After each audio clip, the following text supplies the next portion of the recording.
In today's video, I'm going to teach you how to import and export scenarios in Make. This is a great way to manage your workflows by easily transferring them or backing them up as needed. Let's dive right in. To get started, you'll want to navigate to the Make dashboard. This dashboard is your central hub where you can manage and organize all your scenarios, so it's essential to get comfortable navigating around it. Once you're there, locate and click on the Scenarios tab. The Scenarios tab is where all of your workflows reside. Clicking here will show you the list of scenarios you have available. Pick a scenario you would like to work with. It's important to choose the right one, especially if you're managing multiple workflows, so select thoughtfully.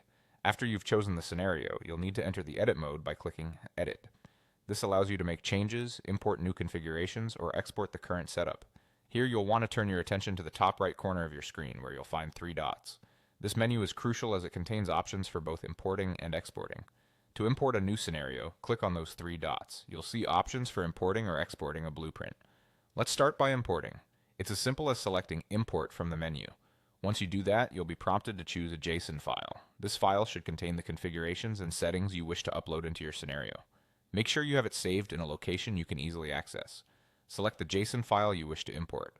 Once selected, confirm your choice and proceed by clicking Save. Saving applies all the new settings from your JSON file to your selected scenario. Congratulations, you've successfully imported a scenario blueprint. Now let's discuss the exporting process, which is useful for saving your work externally or sharing it with others. You're going to head back to the three dots again.